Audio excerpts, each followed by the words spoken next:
Most বলা যায় ততটুকুই প্র্যাকটিক্যালি হবে। তো আমরা অনেক কিছু দেখবো আজকে।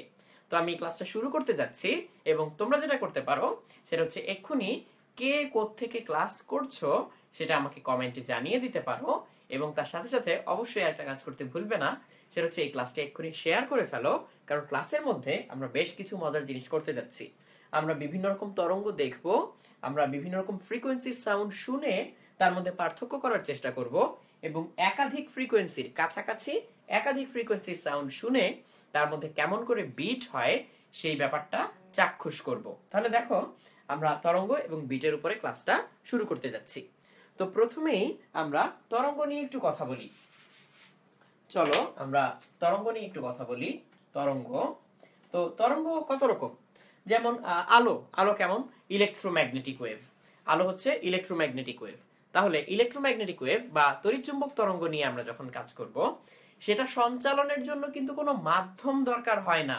শূন্য মাধ্যমের ভিতর দিয়েও তড়িৎচুম্বক তরঙ্গ চলে আসতে পারে। যেমন লাইট, সূর্য থেকে আলো আসে, তাহলে সূর্য থেকে পৃথিবী পর্যন্ত তো কোনো নিরবচ্ছিন্ন মাধ্যম নেই, তাহলে আলো কিভাবে আসে? কারণ আলো হচ্ছে শূন্য মাধ্যমের ভেতর দিয়েও চলতে পারে। কিন্তু আরেক রকম তরঙ্গ আমরা পাই যেটাকে বলে যান্ত্রিক তরঙ্গ বা মেকানিক্যাল ওয়েভ।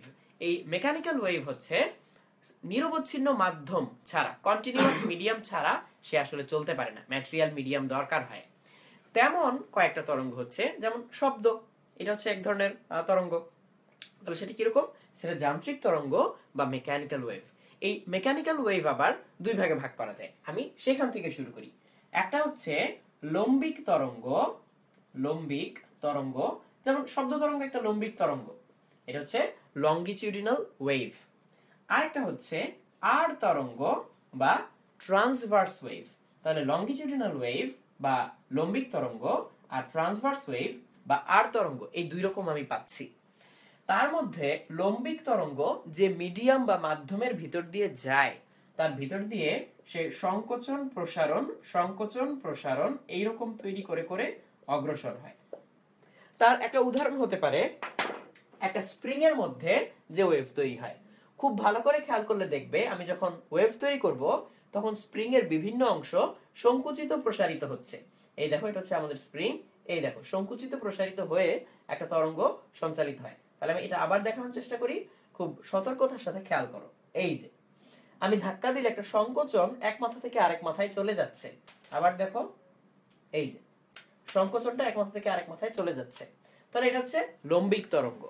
আর আমরা আর তরঙ্গ কেমন দেখতে পাই? আর তরঙ্গ দেখতে পাই হচ্ছে এরকম আড়াআড়ি, এরকম আড়াআড়ি, এইভাবে উঠে নামে। তাহলে এই ব্যাপারটা আমি আরো একবার দেখাই, অনেকেই এখনো ক্লাসে এসে জয়েন করনি, আমি এই জন্য আরেকবার দেখাই। লম্বিক তরঙ্গ দেখতে কেমন? এই যে আমি স্প্রিংটা ধরে রেখেছি, আমি এখন ধাক্কা দিলে এর ভিতর দিয়ে একটা সংকোচন একদিক থেকে আরেক দিকে চলে যাবে। এই দেখো, তাহলে আশা করি সবাই দেখতে পেয়েছো। আবারও করি আমি, এই যে একটা সংকোচন এর ভিতর দিয়ে চলে যাচ্ছে। তাহলে এইভাবে সংকোচন প্রসারণ এর মাধ্যমে লম্বিক তরঙ্গ অগ্রসর হয়। আর যদি আর তরঙ্গের কথা বলি, আর তরঙ্গের তরঙ্গ যেদিকে যায়, কণা উপরে নিচে উঠানামা করে, অর্থাৎ তার 90 ডিগ্রিতে উঠানামা করে। তাহলে এটা একটু দেখানোর চেষ্টা করি। আমরা আর তরঙ্গ দেখবো এখন। দেখো, ঢেউ, এই যেরকম ঢেউ তৈরি হয় সেটা হচ্ছে আর তরঙ্গ, এরকম ঢেউ তৈরি হলে সেটা হচ্ছে আর তরঙ্গ। তাহলে এই দুইটা তরঙ্গ আমি এখন আবার একটু দেখানোর চেষ্টা করি, সবাই খেয়াল করো। তো এই তরঙ্গটা দেখানোর জন্য আমি আমার মোবাইল ফোন দিয়ে দেখাচ্ছি। দেখো, তাহলে এই যে এখানে আমরা দেখতে পাচ্ছি, এটা হচ্ছে একটা আর তরঙ্গ। এই আর তরঙ্গে দেখো কতগুলো কালো এবং লাল কণা উপরে নিচে সরল ছন্দিত স্পন্দনে স্পন্দিত হচ্ছে।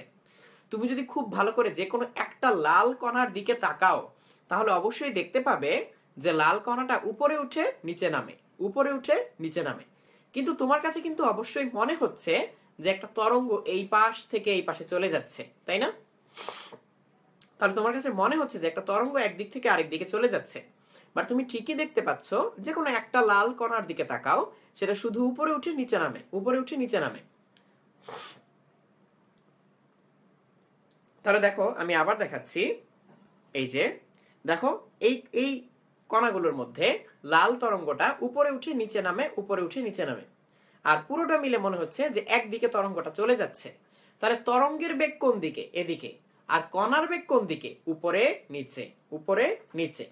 তাহলে এই জিনিসটা যদি আমি বলি, তাহলে দেখো কিভাবে জিনিসটা হচ্ছে বোঝা যাচ্ছে। তরঙ্গটা যাচ্ছে সামনের দিকে আর কণাগুলো উঠানামা করে উপরে নিচে। তাহলে এটা হচ্ছে তরঙ্গের বেগ আর এটা হচ্ছে কণার বেগ। তাহলে কণা উপরে নিচে উঠানামা করে, তরঙ্গ সামনে যাওয়া আসা করে। তরঙ্গ এখানে সামনে যাচ্ছে, তাহলে এই জন্য এটা আর তরঙ্গ, আড়াআড়ি। আর আমি যদি লম্বিক তরঙ্গে যাই, তরঙ্গ যেদিকে যাচ্ছে কণা সেদিক বরাবর যায় ফিরে আসে, যায় ফিরে আসে, আবার যায় আবার ফিরে আসে। তাহলে আমরা এই কণাগুলো কিভাবে চলাচল করে সেটা দেখাতে পারছি এখন তোমাদেরকে। তো বাকিরাও যাতে তোমাদের সাথে দেখতে পারে, তাই তোমরা অবশ্যই এই ভিডিওটা শেয়ার করবে। তো আমি এখন তোমাদেরকে লম্বিক তরঙ্গ বা লঙ্গিটিউডিনাল ওয়েভটা কিরকম হয় সেটা দেখানোর চেষ্টা করব। দেখো এখানে যেটা হচ্ছে যে দেখেই মনে হচ্ছে কিছু একটা, দেখেই মনে হচ্ছে যে কিছু একটা এই তরঙ্গটা এর ভিতর দিয়ে এদিকে চলে যাচ্ছে, কিছু একটা এদিকে চলে যাচ্ছে। যেই কিছু একটাকে তোমার মনে হচ্ছে এদিকে চলে যাচ্ছে সেটাই হচ্ছে তরঙ্গ। আর খেয়াল করে দেখো যে কোনো একটা কণা, সুবিধার জন্য কিছু কিছু কণা লাল রং করে দেয়া, তাহলে যে কণাগুলো লাল রং করে দেয়া সেগুলোর যে কোনো একটার দিকে তুমি তাকাও, দেখবে সেটা একবার সামনে যায় আবার পিছনে ফিরে আসে, আবার সামনে যায় আবার পিছনে ফিরে আসে। অর্থাৎ কণাগুলো এখানে কিছু দূর সামনে গিয়ে আবার ফিরে আসে, কিছু দূর সামনে গিয়ে আবার ফিরে আসে। কিন্তু ওভারঅল তোমার মনে হচ্ছে যে কিছু একটা এদিক থেকে ওদিকে চলে যাচ্ছে। যেটা এদিক থেকে ওদিকে চলে যাচ্ছে বলে তোমার মনে হচ্ছে সেটাই হচ্ছে তরঙ্গ। তাহলে তরঙ্গটা মনে হচ্ছে এদিকে চলে যাচ্ছে, কিন্তু কণাগুলো কি করে, একবার এদিক যায় আবার এদিক আসে, আবার এদিক যায় আবার এদিক আসে। তাহলে এইভাবে সামনে পিছে আসা যাওয়া করে। তাহলে এখানে তরঙ্গ সামনে যাচ্ছে আর কণাও সামনে পিছনেই যাতায়াত করে।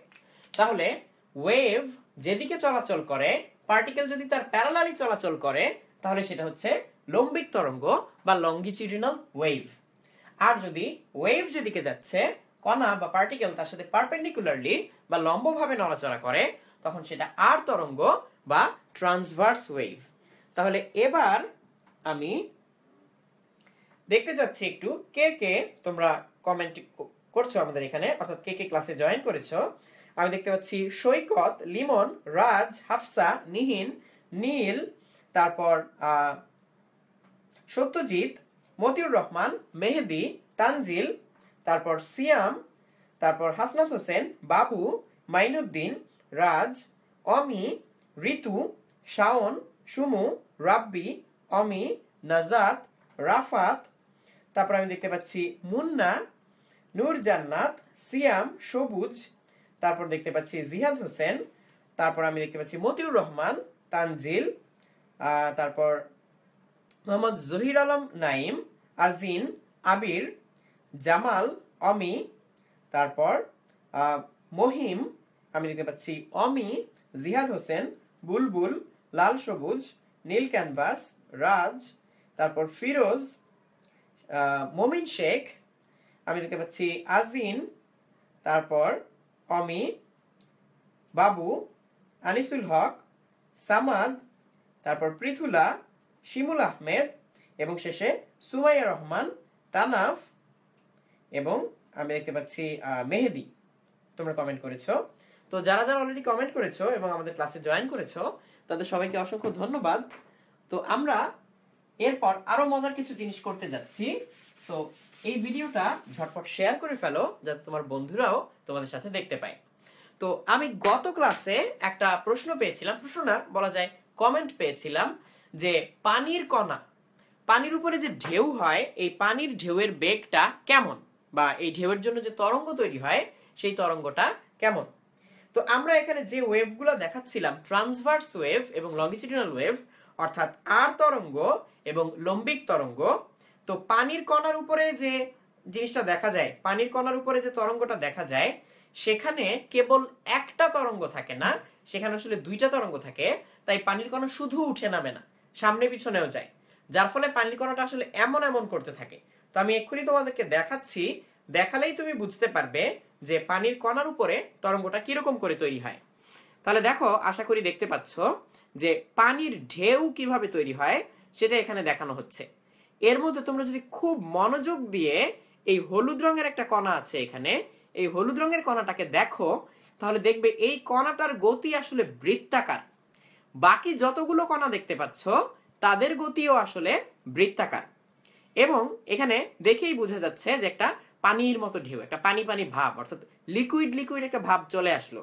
তাহলে দেখো এটা হচ্ছে সারফেস ওয়েভ, বা তুমি বলতে পারো যে পৃষ্ঠ তরঙ্গ, সেটা এইভাবে সঞ্চালিত হয়। তাহলে এটা নিয়ে তোমাদের অনেকের কৌতূহল ছিল যে পানির ঢেউটাকে আমরা কি বলবো, সেটা হচ্ছে এরকম। তো আমরা এই পানির ঢেউটা দেখে ফেললাম যে পানির ঢেউ আসলে কিভাবে তৈরি হয়। এছাড়া আমরা আরো অনেক কিছু আজকের ক্লাসে দেখতে যাচ্ছি। সো অবশ্যই তোমার ফ্রেন্ডদেরকে জানাবে এবং তোমার ফ্রেন্ডদের সাথে শেয়ার করবে ভিডিওটা, তাহলে সবাই মিলে এই জিনিসটা দেখতে পাবে।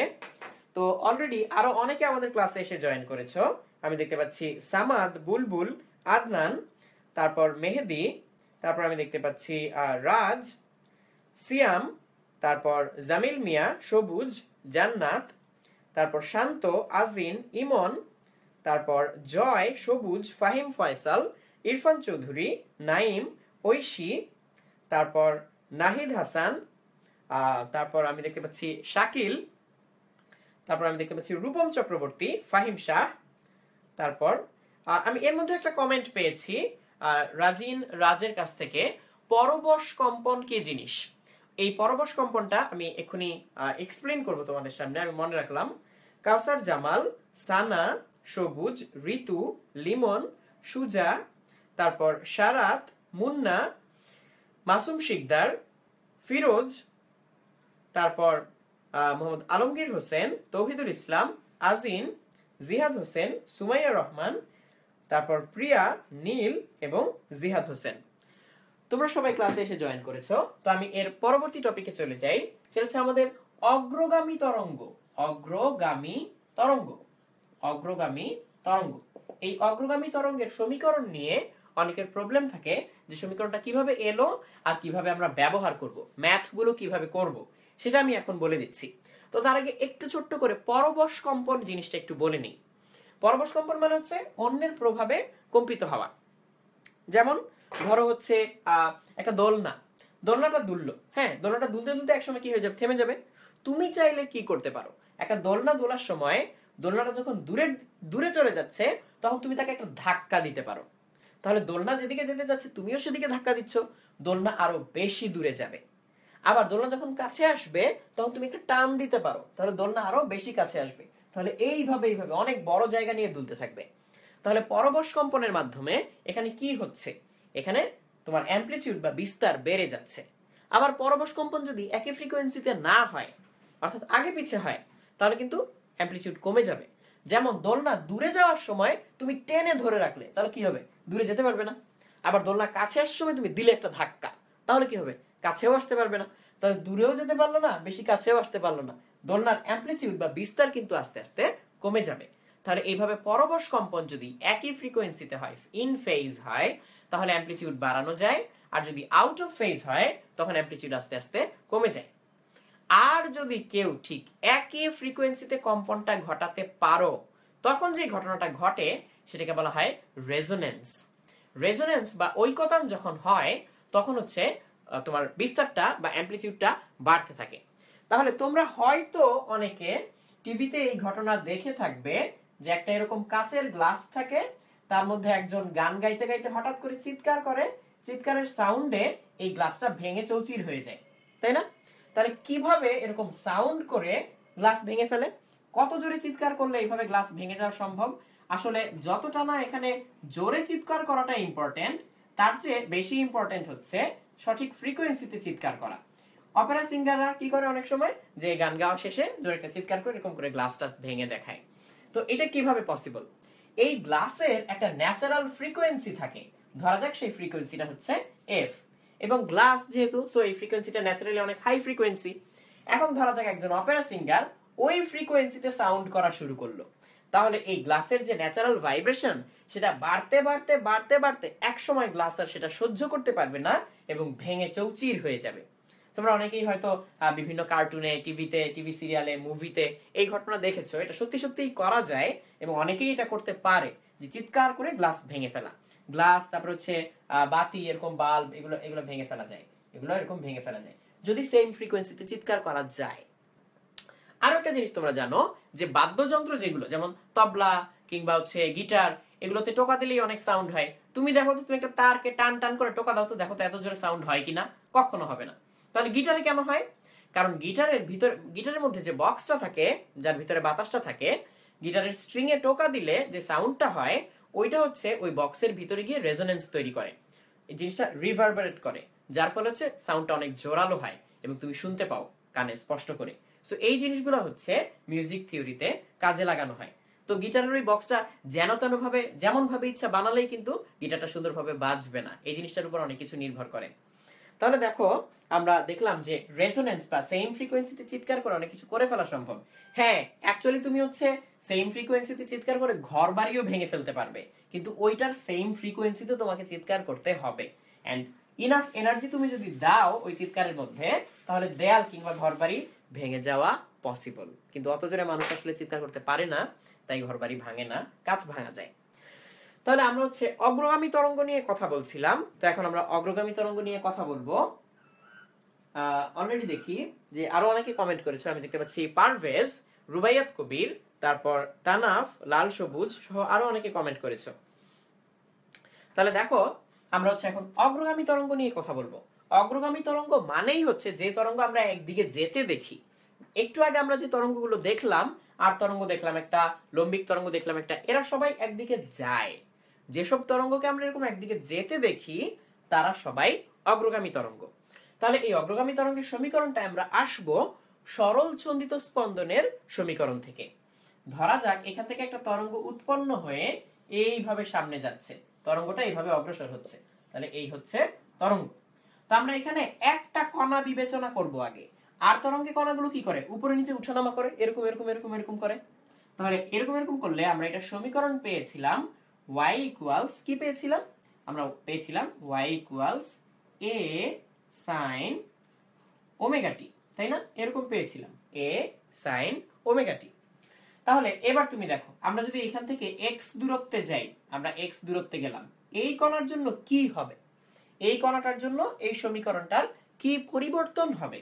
দেখো, তরঙ্গ এদিক থেকে ওদিকে সঞ্চালিত হয়, তাই না?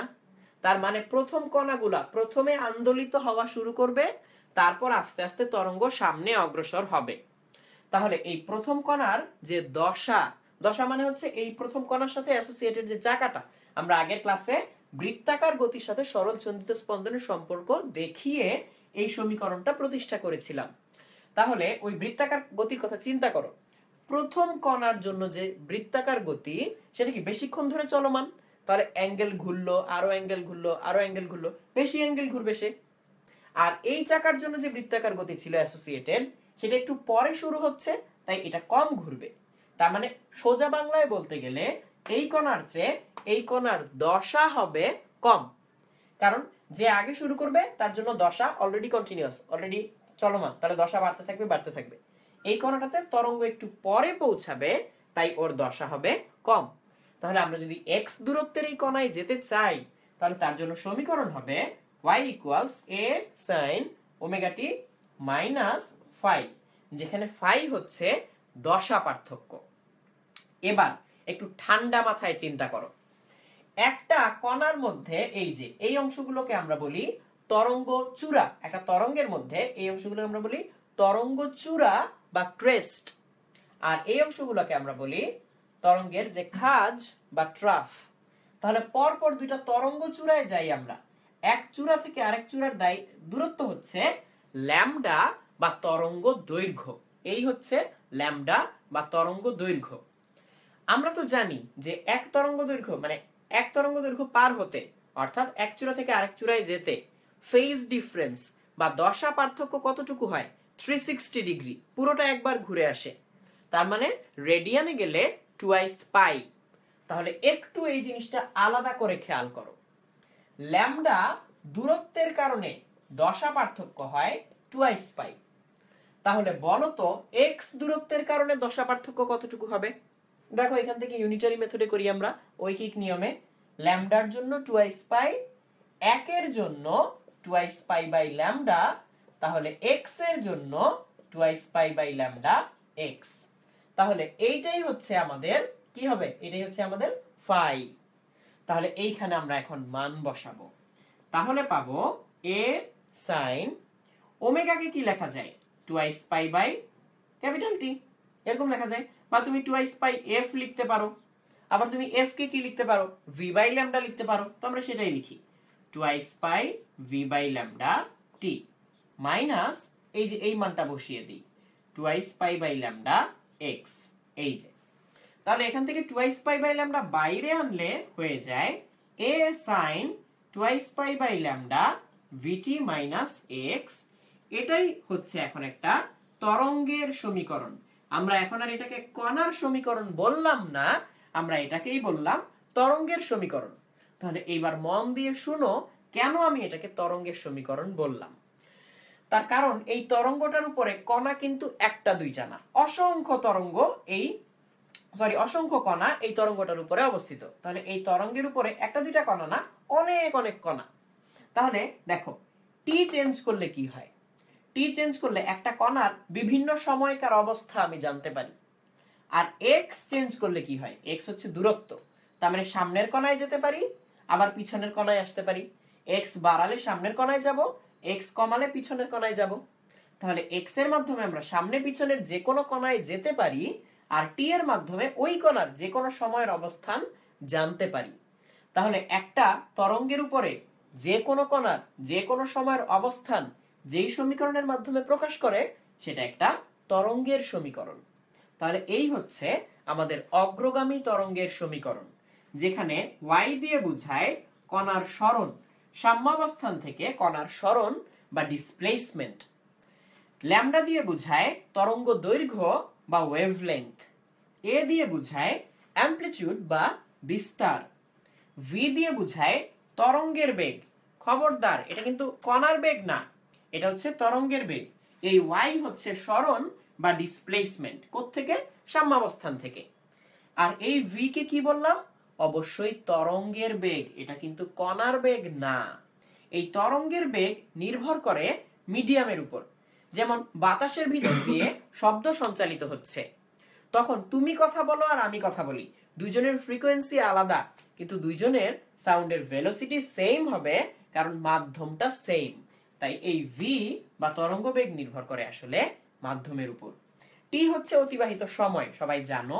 আর এক্স হচ্ছে পথ পার্থক্য। এই বিন্দু থেকে ওই বিন্দুতে যেতে গেলে আমাকে যতটুকু পথ পাড়ি দিতে হয় সেই পথ পার্থক্য বা পাথ ডিফারেন্স। তাহলে এই path difference x, velocity v, time t, wavelength lambda, amplitude a, বিস্তার, তরঙ্গ দৈর্ঘ্য, তরঙ্গ বেগ, সময় এবং পথ পার্থক্য। আর এই যে y হচ্ছে সরণ বা ডিসপ্লেসমেন্ট। তাহলে এই হচ্ছে আমাদের অগ্রগামী তরঙ্গ বা প্রোগ্রেসিভ ওয়েভের যে ইকুয়েশন। এবার আমরা এটা দিয়ে অঙ্ক করার সময় কি কি বিষয়ে খেয়াল রাখবো। তাহলে এই অগ্রগামী তরঙ্গের সমীকরণ দিয়ে আমরা এক্ষুনি অঙ্ক করব, বাট তার আগে আমি একটু দেখে নেই তোমরা কে কি কমেন্ট করলে। আমি ইকুয়েশনটা আরেকবার লিখে রাখি, y equals a sin twice pi by lambda vt minus x। এটা দিয়ে আমরা এখন ম্যাথমেটিক্যাল প্রবলেম সলভ করব। তো অলরেডি অনেকেই কমেন্ট করেছো, তো আমি এর মধ্যে দেখব যে কে কে কমেন্ট করেছো। আমি দেখতে পাচ্ছি প্রিয়া কমেন্ট করেছো, অমি, সৌরভ, মতিউর রহমান, অমি, অনুনাদ। অমি জিজ্ঞেস করছে অনুনাদ কি, রেজোনেন্স যেটা ব্যাখ্যা করলাম সেটাই হচ্ছে আসলে অনুনাদ। তারপর ফিরোজ, তারপর রাজ বলেছো যে হ্যাঁ, রাজ আসলে একটা প্রশ্নের উত্তর দিয়ে দিয়েছো। কোন বস্তুকে আন্দোলিত করলে তার নিজস্ব কম্পন রক্ষা করার জন্য যে স্পন্দিত হয় সেটাই মুক্ত কম্পন। কথা সত্যি, তুমি যদি সেই মুক্ত কম্পনের সমান কম্পাঙ্কে শব্দ করতে পারো তাহলে জিনিসটা আস্তে আস্তে বেশি অ্যামপ্লিটিউড নিয়ে নড়তে নড়তে ভেঙে টুকরো টুকরো হয়ে যাবে। তারপর নাহিদ হাসান, তারপর আমি দেখতে পাচ্ছি মোহাম্মদ হোসেন, নীল, ঐশী, আর আমি দেখতে পাচ্ছি তরিক। ঐশী, আমরা অবশ্যই চেষ্টা করি খুব ঘন ঘন লাইভ ক্লাস রাখার জন্য। ফিরোজ, তারপর ইকরাম, তারপর পিয়াল, রাজ, ম্যাক্স, তারপর আমি দেখতে পাচ্ছি খালিদ কমেন্ট করেছো, লিমন, তারপর নীল ক্যানভাস, রাজ, তারিকুল ইসলাম, ওবায়দুর রহমান, আশিক, মাসুম শিকদার, তরিকুল ইসলাম আবারও, সোহেল রানা, তাসনিম, জিহাদ, ইকরাম, রাজ, সোহেল রানা। তারপর আমি দেখতে পাচ্ছি আশিকুজ্জামান আকাশ। আশিকুজ্জামান আকাশ একটা আবদার করেছো যে আধুনিক পদার্থবিজ্ঞানের লেকচার চাই। আমরা খুব শীঘ্রই মডার্ন ফিজিক্স বা আধুনিক পদার্থবিজ্ঞানের উপরে দুটো লাইভ ক্লাস নিয়ে ফেলবো। রিফাত, মুন্না রহমান। মুন্না জানতে চেয়েছো বিট কি। আমরা বিট নিয়ে একটু পরেই আলোচনা শুরু করব, তাহলে ধৈর্য ধরে একটু অপেক্ষা করো। এবং বিট আমি আজকে প্র্যাকটিক্যালি তোমাদেরকে শোনাবো কানে। বিট হচ্ছে কানে শোনার জিনিস, আমি বিট সত্যি সত্যি তোমাদেরকে শোনাবো। এবং বিট শোনার জন্য কি কি শর্ত পালন করা দরকার, কি কি লিমিটেশনস থাকবে, সেগুলোও আজকে হাতে কলমে হয়ে যাবে। তারপর আমি দেখতে পাচ্ছি মাসুম শিকদার। রাফাত প্রশ্ন করেছে শূন্য মাধ্যমে শব্দ চলাচল করতে পারে না কেন? কারণ শূন্য মাধ্যমে তো কোনো কন্টিনিউয়াস ম্যাটেরিয়াল মিডিয়াম নেই, অবিচ্ছিন্ন জড় মাধ্যম নেই। শব্দ সঞ্চালনের জন্য শব্দ তো একটা ভাইব্রেশন, সেই ভাইব্রেশনটা কিসের মধ্যে দিয়ে আসবে? মাধ্যম থাকা লাগবে, তাই শূন্য মাধ্যমে চলতে পারে না। মিশেল জানতে চেয়েছো পথ পার্থক্য কি জিনিস। পথ পার্থক্য হচ্ছে পাথ ডিফারেন্স, দুইটা পয়েন্টের মধ্যে যে ডিসটেন্স, এটাই হচ্ছে পাথ ডিফারেন্স বা পথ পার্থক্য। আমি মুক্ত কম্পন জিজ্ঞেস করেছো, এটার অ্যান্সার অলরেডি দেয়া হয়ে গিয়েছে। এরপর হচ্ছে ম্যাথ করতে বল, হ্যাঁ আমরা এখনই ম্যাথ করব। আর আব্দুল মান্নান জানতে চেয়েছো যে উপরিপাতন কি। আর এরপর আমি একটা প্রশ্ন পেয়েছি অগ্রগামী তরঙ্গ যদি ডান থেকে বাম দিকে যায়, উল্টা দিকে যায় কি, তাহলে কি হবে? তাহলে দেখো আমি এই প্রশ্নগুলোর উত্তর দিচ্ছি। একটা হচ্ছে উপরিপাতন, অগ্রগামী তরঙ্গ, বিট, এই জিনিসগুলো। তাহলে দেখো যদি উল্টো দিকে যায় তাহলে আমরা মাইনাস এক্স না দিয়ে আসলে প্লাস এক্স দিতাম, কারণ এক্স দূরত্বটা আমরা এদিকে নিচ্ছিলাম, তো তখন উল্টো দিক থেকে নিব, তাহলে মাইনাস এক্স এর জায়গায় প্লাস এক্স হলে তরঙ্গটা উল্টো দিকে যাবে। তাহলে এবার এটা দিয়ে আমরা একটা অঙ্ক করি। এই অঙ্কগুলো পরীক্ষায় কম নরমালি আসে, সো এই অঙ্কগুলো বেশ ইম্পর্টেন্ট। তো দেখো সাইন, এটা একটা অনুপাত, তাই না? সাইন অনুপাত কি? সাইন হচ্ছে লম্ব বাই অতিভুজ, তাই না? একটা সমকোণী ত্রিভুজের লম্ব বাই অতিভুজ, এটা হচ্ছে সাইন। তার মানে পারপেন্ডিকুলার বাই হাইপোটেনিয়াস, এটা হচ্ছে সাইন। তাহলে সাইন কোনো একক দেয় না, সাইনের কোনো একক নেই, একক আছে হচ্ছে এ। তাহলে এ এর একক যা হবে ওয়াই এর একক তাই হবে। যেমন এ যদি মিটারে হয় ওয়াই ও মিটারে হবে, এ যদি সেন্টিমিটারে হয় ওয়াই ও সেন্টিমিটারে হবে, এইরকম। কিন্তু ভিতরে আবার তুমি চাইলে অন্য একক ব্যবহার করতে পারো, কিন্তু ভিতরে উল্টাপাল্টা করা যাবে না, সেম সিস্টেমে থাকতে হবে। এর ভিতরে যারা যারা থাকবে তারা তারা সেম সিস্টেমে থাকতে হবে, সেম সিস্টেম। তার মানে তুমি যদি সিজিএস সিস্টেম ইউজ করো, সিজিএস মানে কি সেন্টিমিটার গ্রাম সেকেন্ড, তুমি যদি সিজিএস সিস্টেম ইউজ করো তাহলে ল্যামডা নিতে হবে সেন্টিমিটারে, ভেলোসিটি বেগ নিতে হবে সেন্টিমিটার পার সেকেন্ডে, টাইম টি নিতে হবে সেকেন্ডে, এক্স দূরত্ব নিতে হবে সেন্টিমিটারে। তুমি যদি এসআই সিস্টেম ফলো করো, এসআই পদ্ধতি, তাহলে ল্যামডা নিতে হবে মিটারে, ভেলোসিটি নিতে হবে মিটার পার সেকেন্ডে, এটা সেকেন্ড, এটা হবে মিটারে। তোমাকে যদি অন্য এককে দেয়ও তুমি কনভার্ট করে নিবে, তাহলে সবচেয়ে ভালো হয় তুমি যদি সব কিছু এসআই তে কনভার্ট করতে পারো, তাহলে ভুল হওয়ার চান্স কম থাকবে। যেমন আমি যদি তোমাকে প্রশ্ন করি যে এর মান যদি হয় 1 মিটার, তারপর ল্যামডা যদি হয় ধরা যাক 20 সেন্টিমিটার, তারপর ভেলোসিটি যদি হয় অন্য কিছু, ভেলোসিটি ধরো আমরা অন্য কিছু ধরলাম, ভেলোসিটি আমরা ধরো অন্য কিছু ধরলাম, আমরা ফিটে ধরলাম, ভেলোসিটি হচ্ছে 3 ফিট পার সেকেন্ড। তারপরে এক্স, এক্স ধরো আমি ধরে নিলাম মিটারে নিলাম, ধরো 1 মিটার, 1 মিটার।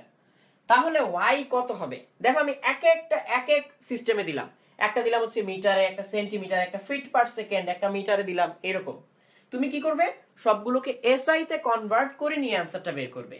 তো অলরেডি তোমরা অ্যানসার বের করা শুরু করে দিয়েছো আমি জানি, তো তাও আমি সাথে সাথে করছি, তোমরা অ্যানসারটা মিলিয়ে নিও। তাহলে এ ল্যামডা ভি এক্স দেয়া আছে, শুধু টি দেয়া নেই, টি হচ্ছে 2 সেকেন্ড, টি হচ্ছে 2 সেকেন্ড, সবগুলো মান দিয়ে দিলাম। এবার ঝটপট এ অঙ্কটা করে ফেলো, তাহলে আমিও করি। দেখো y ইকুয়ালস এ কত?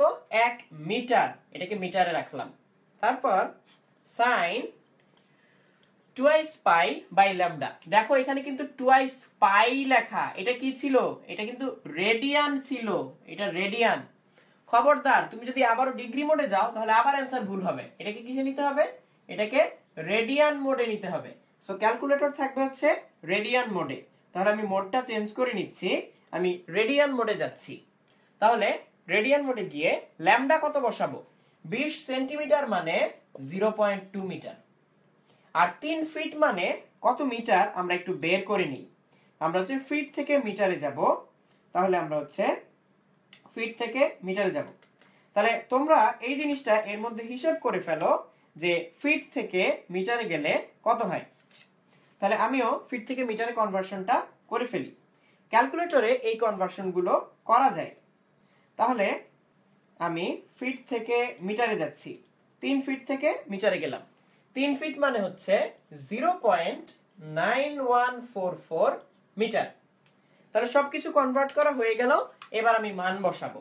তাহলে টুয়াইস পাই বাই ল্যামডা 0.2, এরপরে v হচ্ছে 0.9144, t হচ্ছে 2 মাইনাস x হচ্ছে 1। এইবার সঠিক রেজাল্ট আসবে। তাহলে এইবার আমি যদি ক্যালকুলেটর দিয়ে এটা করার চেষ্টা করি, sin 2 pi divided by 0.2 into 0.9144 into 2 minus 1, তাহলে অ্যান্সার যেটা আসে সেটা হচ্ছে 0.786। তাহলে যাদের যাদের 0.786 আসবে তাদের রেজাল্টটা সঠিক। তাহলে আমি দেখি কে কে এই উত্তরটা সঠিকভাবে দিতে পেরেছো। তো আমি দেখতে পাচ্ছি যে অনেকেই কমেন্ট করেছো। আমি দেখতে পাচ্ছি ফুয়াদ, তারপর ইসলাম, মোহাম্মদ নাইম হাসান, সাকিব, মালিহা তাসনিম, রিদওয়ানুল হক। রিদওয়ানুল হক স্থির তড়িৎ ও ভৌত আলোক বিজ্ঞানের উপর ক্লাস চেয়েছো, আমরা শীঘ্রই এই ক্লাস দুটো নেওয়ার চেষ্টা করব। জ্যামিতিক আলোক বিজ্ঞানের ক্লাস চেয়েছো অনেকে, হ্যাঁ সেটাও আমরা নেওয়ার চেষ্টা করব। তারপর আমি আর অনেকে দেখতে পাচ্ছি, নুসরাত সিদ্দিকী কমেন্ট করেছো, তারপর আজাদ হোসেন লাল সবুজ, তারপর সজিবুর রহমান। এছাড়া আমি দেখতে পাচ্ছি নাদিরুজ্জামান লিমন, তুমি আগেই এই অ্যান্সারটা বের করেছিলে 0.9144 মিটার, ভেরি গুড। আরো অনেকে বের করেছো, অভয়, আদনান, সাকিব, হাসান, সুমাইয়া রহমান, তোমরা অনেকেই সঠিক উত্তর দিতে পেরেছো এই অ্যান্সারটা 0.786। নাহিদ হাসান, অভয়, হৃদয়, তরিক, সাকিব, লিমন, আশিক, নীল, ফিরোজ, অমি, ইকরাম, মিশেল, সবুজ, তারপর অমি, মাকসুদুর রহমান, শেখ রাফাত, জিহাদ হোসেন, রূপম চক্রবর্তী, তোমরা সবাই কমেন্ট করেছো যে 0.786। এর মধ্যে রূপম চক্রবর্তী আমাদের কাছে কমেন্ট করেছিলে যে ফিট থেকে মিটারে যাওয়ার প্রসেস কি। তো ফিট থেকে মিটারে যাওয়ার প্রসেস হচ্ছে, তুমি যদি ফিট থেকে মিটারে যেতে চাও তাহলে 0.3048 দিয়ে গুণ করতে হয়। আর তুমি যদি মিটার থেকে ফিটে যেতে চাও তাহলে 3.28 দিয়ে গুণ করতে হয়।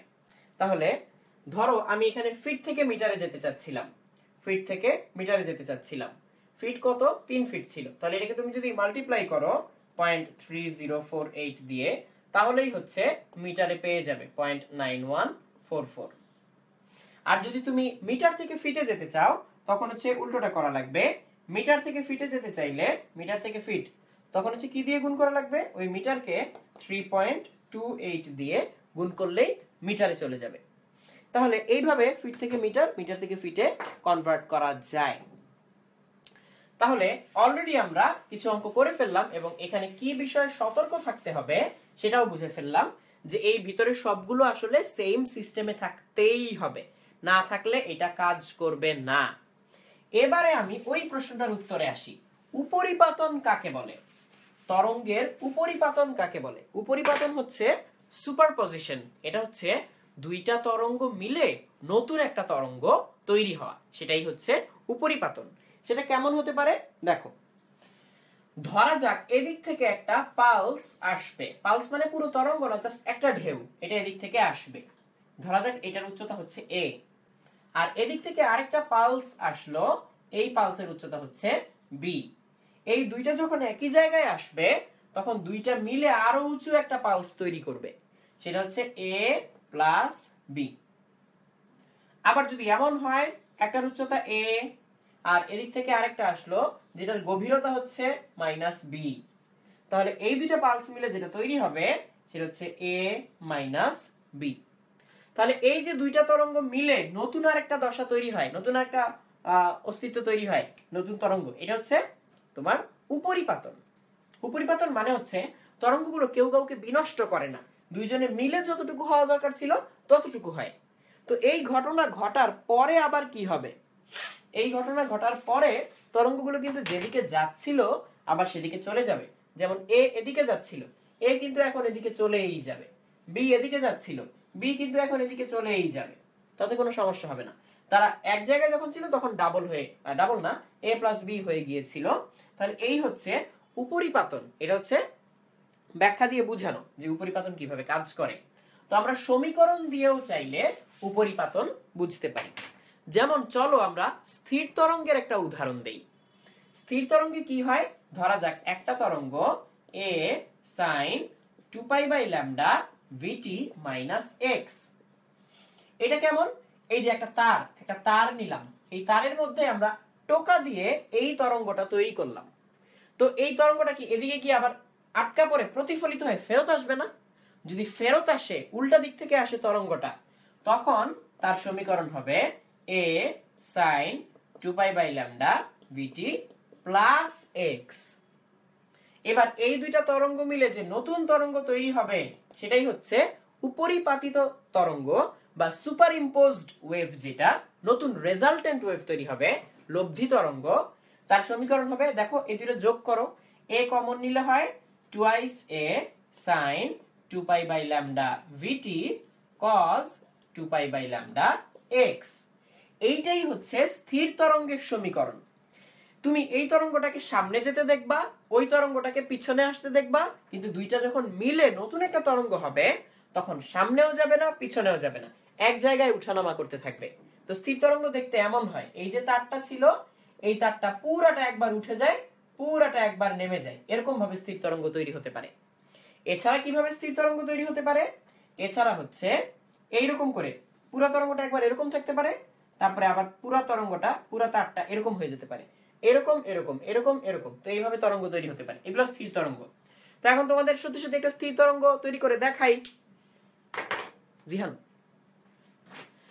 দেখো, এখন তোমাদের সামনে আমরা একটা বাদ্যযন্ত্র দিয়ে এই উদাহরণটা দেখাবো। দেখো, তোমরা সবাই গিটার চেনো, এটা হচ্ছে গিটারের একটা ছোট ভার্সন, এটা হচ্ছে, এটার নাম উকুলেলে।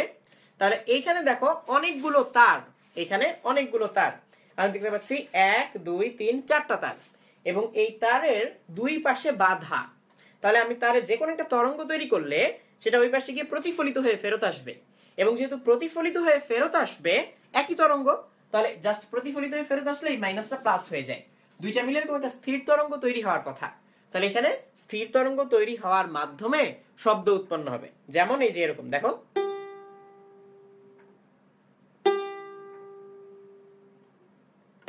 তোমরা সাউন্ডটা শুনতে পাচ্ছ আশা করি। তাহলে এখানে হচ্ছে একটা স্থির তরঙ্গ তৈরি হয়ে সাউন্ডটা তৈরি হচ্ছে, এবং এইটা এই অনুনাদি বাক্স, যেটা রেজোন্যান্স বক্স, এটার কারণে সাউন্ডটা বেড়ে গিয়ে তোমরা শুনতে পাচ্ছ এরকম। তো এখানে আলাদা আলাদা পুরুত্বের তার দেয়া, এটা চিকন, এটা মোটা, এটা আবার একটু আরেকটু চিকন, এটা অনেক চিকন। দেখো শব্দ শুনলেই তুমি বুঝতে পারবে, সবচেয়ে চিকন তার যেটা, সেটাতে সবচেয়ে তীক্ষ্ণ শব্দ হবে, আরেকটু মোটাতে আরেকটু ভারী শব্দ, আরো মোটা হলে আরো ভারী শব্দ। তাহলে আমি যদি সবগুলো একসাথে বাজাই তখন তুমি হচ্ছে অনেকগুলো সাউন্ড শুনতে পাবে। এবং এখানে তারগুলোকে ইচ্ছে মতো যে কোনো পুরুত্বের দেয়া হয়নি, হিসেব করে এমন পুরুত্বের দেয়া হয়েছে যাতে একটা শ্রুতিমধুর শব্দ তৈরি হয়।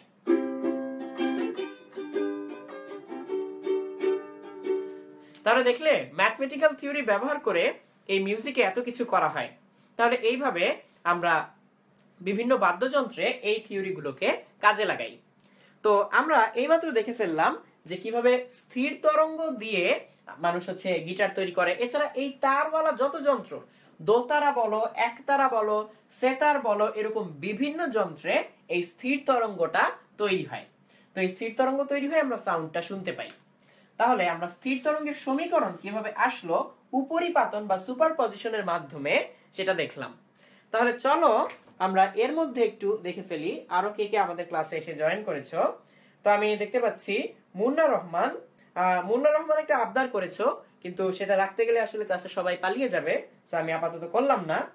ফিরোজ, মিশেল, লাল সবুজ, নাফিস সাদিক, সবুজ, নাহিদ হাসান, সাকিব, তারপর মির্জা তরিক, আকরাম হোসেন, ইরফান চৌধুরী, নাইম হাসান, মুন্না রহমান, নুসরাত সিদ্দিকী, মিশেল, নুজহাত জাহান অনন্যা, এন্ড নাহিদ হাসান, জিহাদ হোসেন, তারপর আমি দেখতে পাচ্ছি ফাহিম ফয়সাল। ফাহিম জানতে চেয়েছো খুবই গুরুত্বপূর্ণ একটা প্রশ্ন, ভূমিকম্পের ফলে কোন তরঙ্গ হয়? হ্যাঁ, ভূমিকম্পের ফলে যে তরঙ্গটা তৈরি হয় সেটা কিন্তু আমি যে পানির তরঙ্গটা দেখিয়েছিলাম ওই রকম একটা সারফেস ওয়েভ, কিন্তু এখানে মিডিয়ামটা পানির বদলে মাটি, অর্থাৎ মাটির মধ্যে দিয়ে তরঙ্গটা আসে, এই জন্য বিল্ডিং নড়ে যায়। তিথি, শাফি, নীল, তারপর মুন্না রহমান, মাসুম শিকদার, মুন্না রহমান হ্যাঁ আরেকদিন হবে, মাসুম শিকদার, মোহাম্মদ নাসিম এবং জাহিদ মুন্না তোমরা কমেন্ট করেছো, অসংখ্য ধন্যবাদ আমাদের সাথে থাকার জন্য। তো আমরা স্থির তরঙ্গটা দেখলাম, এবারে আমরা আরো খুবই গুরুত্বপূর্ণ একটা টপিক শুরু করতে যাচ্ছি, সেটা হচ্ছে বিট। এবং তোমাদের মধ্যে খুব কম মানুষই হয়তো সত্যি সত্যি বিট ব্যাপারটা নিজের কানে শুনেছো কিংবা উপলব্ধি করতে পেরেছো।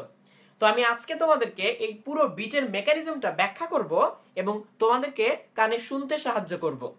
তো দেখো বিট জিনিসটা আসলে কি।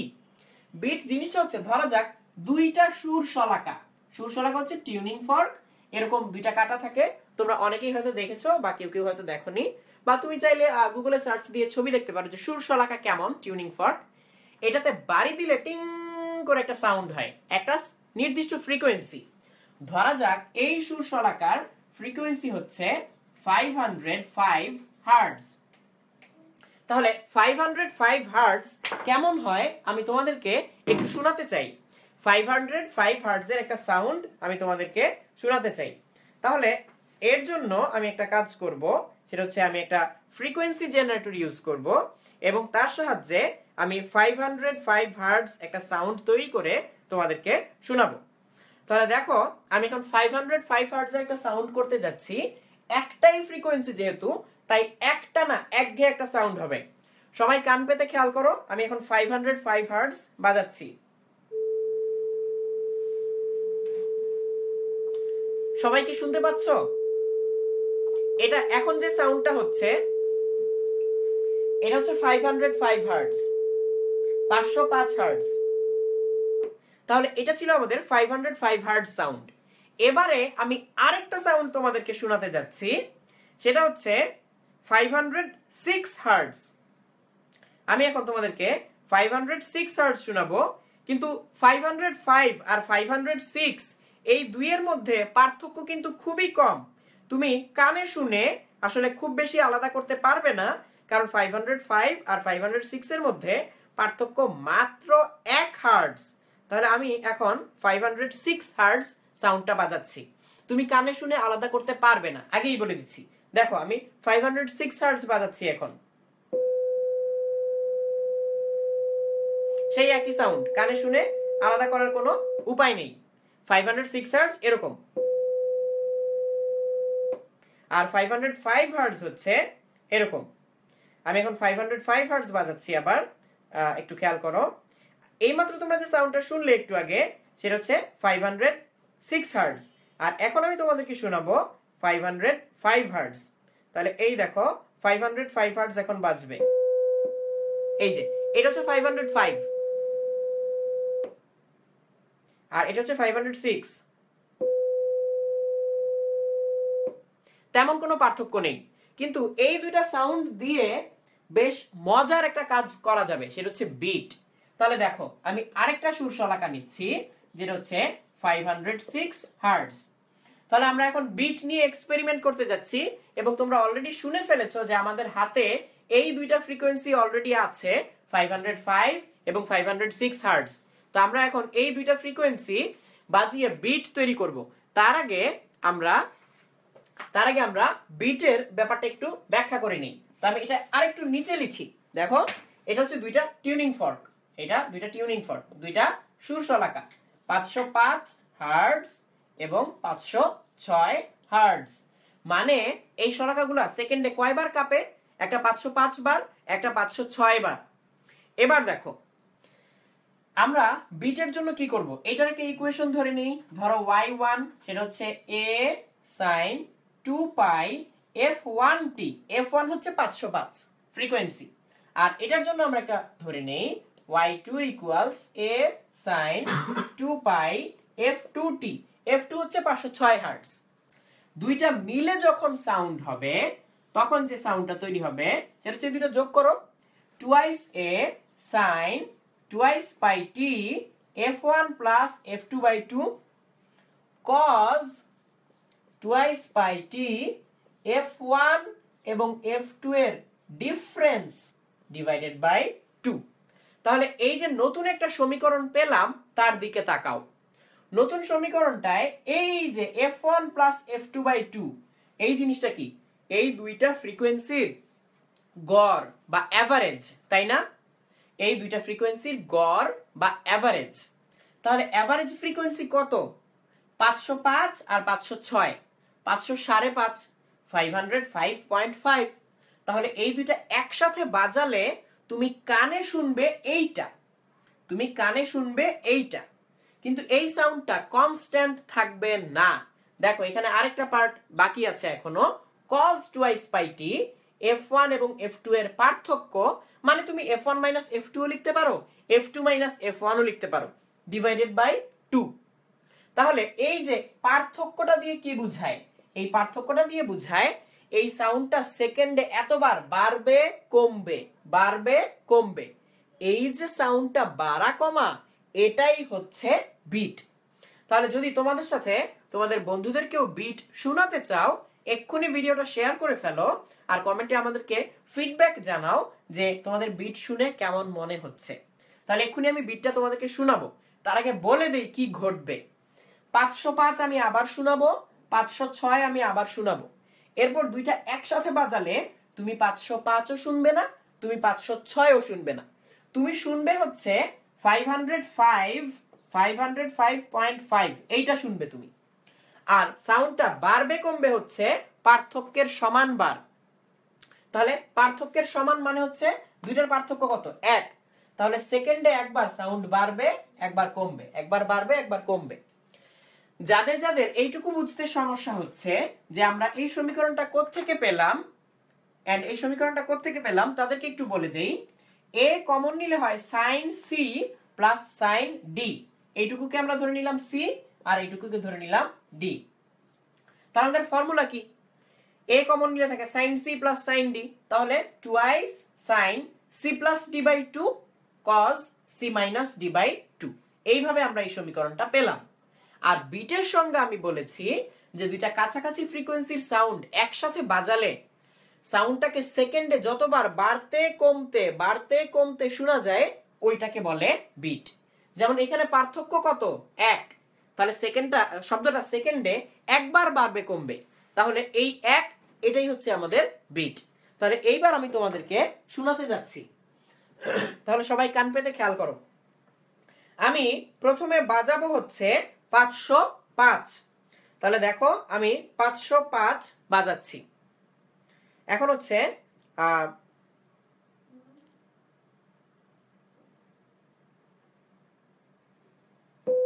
এই যে শুনতে পাচ্ছ এটা হচ্ছে 506 হার্টজ।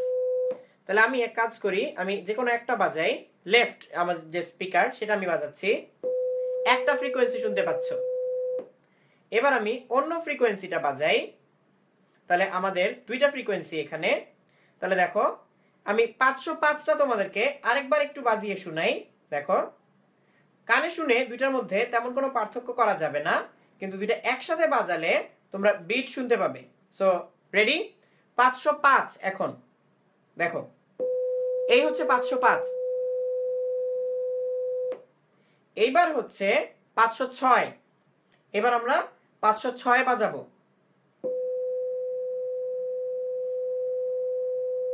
এটা হচ্ছে 506।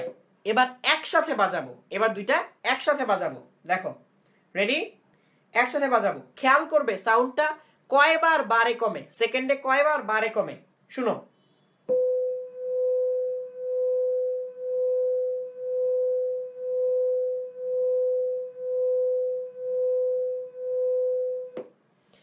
সো শুনতে পেয়েছো যে সাউন্ডটা সেকেন্ডে একবার করে বাড়ে কমে বাড়ে কমে।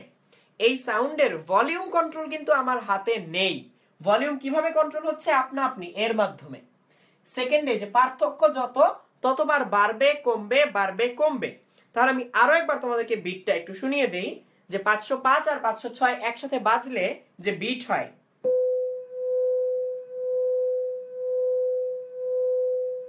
এইভাবে সাউন্ডটা বাড়ে কমে।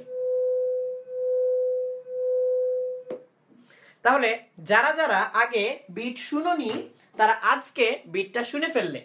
এখন বলো তো, এই সিমিলার সাউন্ড তুমি কোথায় শুনেছো? সিমিলার সাউন্ড তুমি শুনেছো অ্যাম্বুলেন্সের সাইরেনে, তাই না? কিন্তু সেখানে পার্থক্যটা থাকে আরো বেশি। তাহলে আমি 506 এর জায়গায় আমি 508 করে দিচ্ছি। এবার তোমাদের প্রতি আমার একটা প্রশ্ন, একটা ফ্রিকোয়েন্সি 505, একটা ফ্রিকোয়েন্সি 505, আরেকটা ফ্রিকোয়েন্সি আমরা করে দিলাম 508। বলো এবার সেকেন্ডে কয়টা বিট শোনা যাবে? সেকেন্ডে কয়টা বিট শোনা যাবে আমাকে বলো। তাহলে তোমাদের কমেন্টের অপেক্ষায় রইলাম যে সেকেন্ডে কয়টা বিট শোনা যাবে বলে তোমরা ধারণা করো, তারপর আমি সত্যি সত্যি তোমাদেরকে বিটটা শুনিয়ে দিব। তো এর মধ্যে আমি অলরেডি দেখতে পাচ্ছি অনেকেই কমেন্ট করেছো। আমি দেখতে পাচ্ছি যে জিহাদ হোসেন, মতিউর রহমান, লিমন, নুসরাত সিদ্দিকী, হাবিবা, জ্ঞান পাগলা, ফিরোজ, ঋতু, রিপন, তারপর রিদওয়ানুল হক, নীরা, রিপন, সাদিক, সিজান, তারপর মতিউর রহমান, রুবায়েত কবির, জাহিদ মুন্না, মোহাম্মদ রবিউল আউয়াল, ইকরাম, ঐশী, লিমন, মিশেল, নাইম হাসান, রিদওয়ানুল হক। তোমরা সবাই বলেছো 3টা বিট শোনা যাবে। তো আসো তোমাদেরকে এখন 3টা বিট শোনাই। সেকেন্ডে 3টা বিট হলে সাউন্ডটা কেমন হয় এক্ষুনি তোমরা শুনতে পাবে।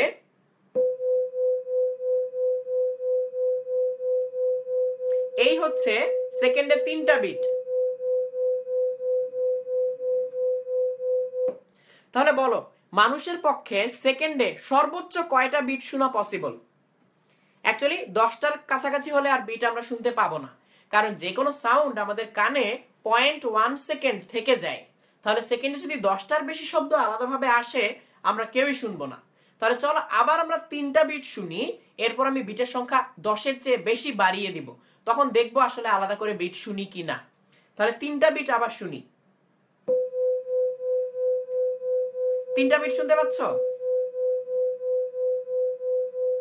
এবার আমি বিটের সংখ্যা অনেক বাড়িয়ে দিব, এত বেশি আমি 60-র ঘরে চলে গিয়েছি। তো এখন বিট হবে হচ্ছে 60। তো 60 বিটস কি আমরা শুনতে পাবো? আসলে পাবো না। এত দ্রুত বিট হচ্ছে আমরা কানে আসলে আলাদা করে শুনতেই পাবো না যে কয়টা বিট হচ্ছে, কিন্তু বোঝা যাবে যে বিট হচ্ছে। তাহলে আমরা আজকে বিট নিয়ে অনেক এক্সপেরিমেন্ট করলাম। এর মধ্যে আমি কিছু কমেন্ট পেয়েছি, যেমন অমি বলেছো যে তীব্রতা লেভেল নিয়ে কিছু আলোচনা করতে। হ্যাঁ, আমরা অবশ্যই করব তীব্রতা লেভেল নিয়ে। এরপর মতিউর রহমান, আর মতিউর রহমান প্রশ্ন করেছো এই সাউন্ড যে বিট তুমি কিভাবে বুঝবে? এই যে সাউন্ডটা যে উঠানামা করে বাড়ে কমে, এই ঘটনাটাকে আমরা বলি বিট। নুসরাত সিদ্দিকী, মতিউর রহমান, তারপর ফিরোজ, শান্ত ছেলে, নাফিস সাদিক, ওবায়দুর রহমান, তারপর তানভীর হোসেন অমি, তারপর জাহিদ মুন্না। মুন্না লিখেছো যে হ্যাঁ, অনেক বেশি বিট যখন হয় তখন প্রায় বোঝাই যায় না। হ্যাঁ, অবশ্যই। তারপর যন্ত্রটা একবার দেখতে চেয়েছো, যে যন্ত্র থেকে এই ফ্রিকোয়েন্সি গুলো তৈরি হচ্ছে। এই যন্ত্রটা আসলে কিছুই না, সবার হাতে যেই যন্ত্র সেই একই যন্ত্র। এটা হচ্ছে একটা মোবাইল ফোন। এই মোবাইল ফোনে ফ্রিকোয়েন্সি জেনারেটর নামে একটা অ্যাপ আছে। এই অ্যাপ দিয়ে আমি সাউন্ডটা তৈরি করে স্পিকারে দিচ্ছি। তুমি চাইলে এই অ্যাপটা ডাউনলোড করে ব্যবহার করতে পারো, ফ্রিকোয়েন্সি জেনারেটর। এছাড়া আমি আরো প্রশ্ন পাচ্ছি বিটের অঙ্ক। আমি বিটের অঙ্কে এক্ষুনি যাচ্ছি। তারপর হারমোনিক, আর শব্দ কখন নয়েজ বা গোলমাল মনে হয়, হ্যাঁ এটাতেও আমি যাব। ওকে, তাহলে আমরা বিটের অঙ্ক বা সুরশলাকার সাহায্যে অজ্ঞাত কম্পাঙ্ক নির্ণয় ওই অঙ্কগুলোতে এক্ষুনি যাচ্ছি আমরা, আর সময় নষ্ট না করে।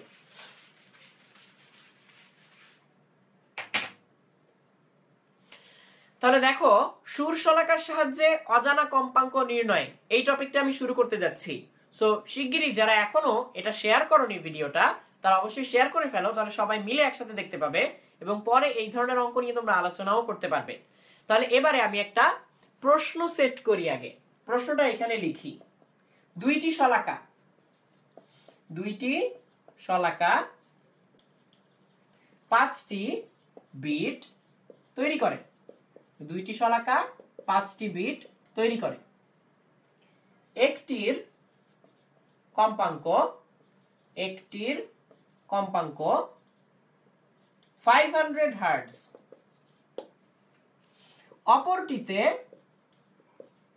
অপরটিতে মোম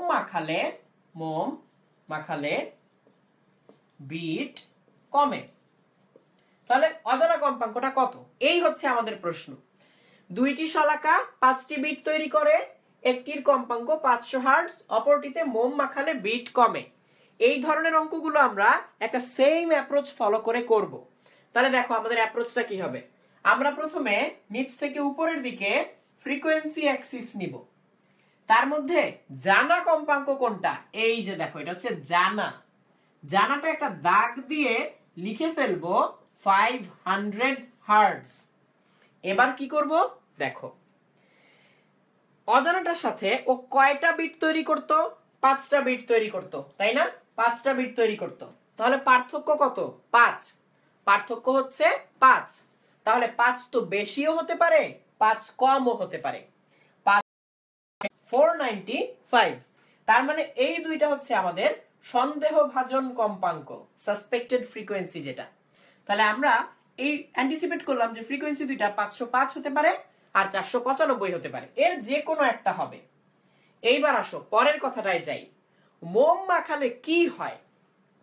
আমরা যখন একটা সুরশলাকায় মোম মাখাবো, শলাকাটা ভারী হয়ে যাবে। ভারী হয়ে গেলে তার ফ্রিকোয়েন্সি কি বাড়বে নাকি কমবে? ফ্রিকোয়েন্সি অবশ্যই কমবে। তাহলে মোম মাখালে কমে যায়। আর আমি যদি বলতাম শিরিষ কাগজ ঘষে দিলাম, স্যান্ড পেপার দিয়ে আমি কতক্ষণ ঘষলাম, তাহলে কি হবে? হালকা হয়ে যাবে, ফ্রিকোয়েন্সি উপরে উঠে যাবে। আমাদের এখানে কি মোম দিলে ভারী হয়ে যাবে, ওয়্যাক্স। তাহলে ভারী হয়ে গেলে ফ্রিকোয়েন্সি নিশ্চয়ই কমে যায়। তো আমি কোনটাতে মোম মাখাচ্ছি, এইটাতে নাকি অজানাতে? দেখো লেখা আছে অপরটি, তার মানে অজানাটায়। তাহলে ফ্রিকোয়েন্সি কমে গেলে আগের চেয়ে নিচে নামবে, এটাও আগের চেয়ে নিচে নামবে। নিচে নামলে পার্থক্য চেঞ্জ হয়ে গেল না? 500 এর সাথে এটার পার্থক্য দেখো আগের চেয়ে কম, আর 500 এর সাথে এটার পার্থক্য আগের চেয়ে অনেক বেশি। তাহলে পার্থক্য বেশি মানে বিট বেশি, পার্থক্য কম মানে বিট কম। তাহলে আমি কি বললাম? বিট তো কমে। তাহলে অ্যাকচুয়াল ফ্রিকোয়েন্সি কোনটা ছিল? 505। এই হচ্ছে তোমার অ্যান্সার, যে 505 হার্টজ ছিল আমাদের ফ্রিকোয়েন্সি। তাহলে দেখি আমি অলরেডি কারা কারা পেরে গিয়েছো।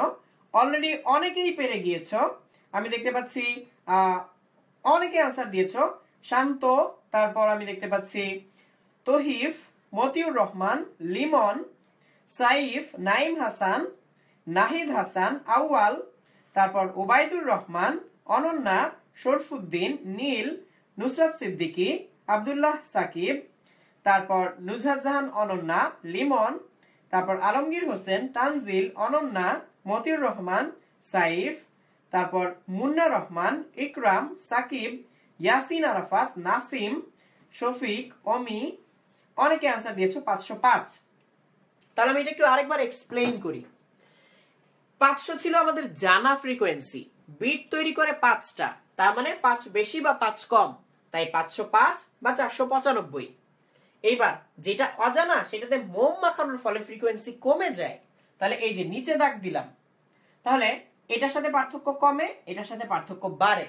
আমার কথা ছিল বিট কমে, তার মানে পার্থক্য কমা মানে বিট কমা, পার্থক্য বাড়া মানে তো বিট বাড়া।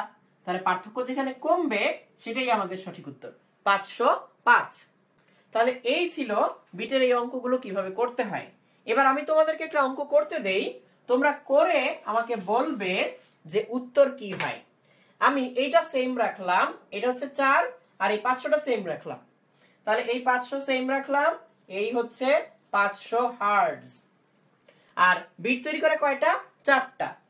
এইবার বললাম অপরটিতে মোম মাখালে না, অপরটিতে শিরিষ কাগজ ঘষলে, শিরিষ কাগজ ঘষলে বিট কমে।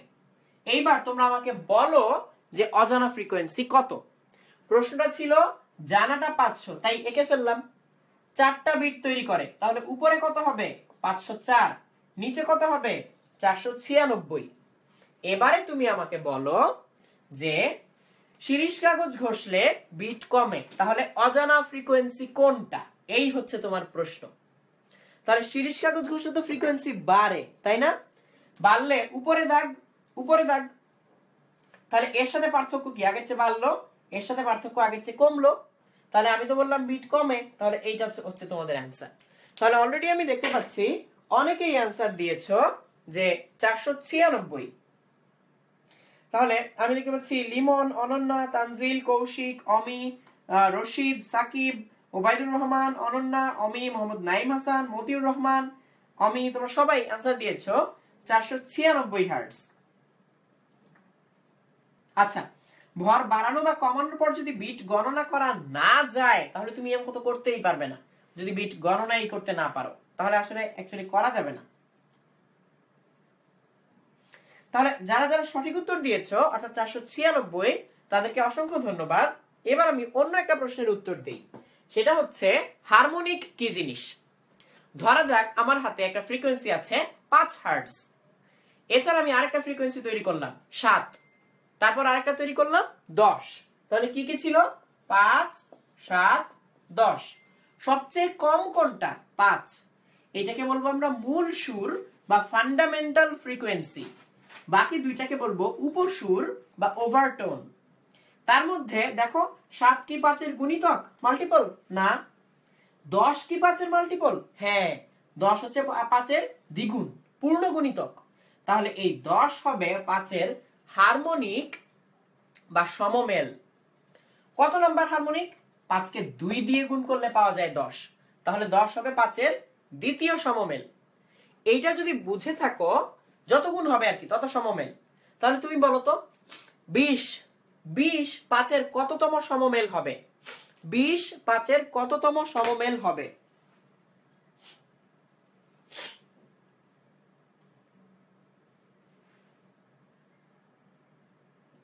আচ্ছা, তীব্রতা লেভেল নিয়ে এখন আমি বলবো তীব্রতা লেভেল কি জিনিস। বাট 20 5 এর কততম সমমেল এটা আমাদেরকে জানো। অলরেডি আমি आंसर পেয়ে গিয়েছি 4, কারণ 4 5 এ 20। এবার তীব্রতা লেভেল নিয়ে একটা কথা বলি। যে কোনো শব্দের তীব্রতা যদি হয় I, তাকে আমরা প্রমাণ তীব্রতা দিয়ে ভাগ করতে পারি। প্রমাণ তীব্রতা হচ্ছে I naught, 10 to the power -12 watt per metre square, এটাকে বলা হয় প্রমাণ তীব্রতা। তাহলে যে কোনো শব্দের তীব্রতাকে প্রমাণ তীব্রতা দিয়ে ভাগ করলাম।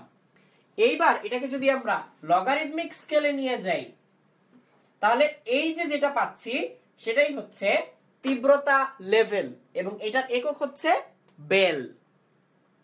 আমরা যদি তার সামনে দেই 10, তাহলে এটা বেল না হয়ে যাবে ডেসিবেল। তাহলে 10 log I/I নট, এটাই হচ্ছে ডেসিবেলে তীব্রতা লেভেল নির্ণয় করার প্রক্রিয়া। যেমন একটা শব্দের তীব্রতা যদি হয় 10 to the power -5 watt per metre square, তাহলে পরের লাইনে আমরা পাবো হচ্ছে 10 to the power 7, 10 log 10 to the power 7। তাহলে log 10 টু দি পাওয়ার 7 মানে আসলে কত? 7। তাহলে 10 * 7 কত হয়? 70 ডেসিবেল। তাহলে সাউন্ড যদি 70 ডেসিবেল হয় তার মানে হচ্ছে তার তীব্রতা এত। সো তোমরা তীব্রতা লেভেল সম্পর্কে জানলে। তো নরমালি সাউন্ড যদি 70 ডেসিবেলের উপরে চলে যায় তখন আমরা শব্দ দূষণ বলতে পারি। আসলে 80-90 ডেসিবেল হচ্ছে বেশ পীড়াদায়ক শব্দ। 100-150 ডেসিবেল হলে হচ্ছে প্রচন্ড ক্ষতি হবে, পার্মানেন্ট ড্যামেজ হয়ে যেতে পারে। 200 ডেসিবেলের মতো সাউন্ড হলে মানুষ মারাও যেতে পারে। তাহলে এই ডেসিবেল দিয়ে হচ্ছে আমরা শব্দের তীব্রতা লেভেলটা বুঝি। তাহলে আজকে আমরা তীব্রতা লেভেল পর্যন্ত এসে শেষ করলাম। তাহলে এরপরে আমরা অন্য কোন চ্যাপ্টার নিয়ে আবার তোমাদের সামনে হাজির হব। তো ততদিন পর্যন্ত সবাই ভালো থাকবে, সুস্থ থাকবে।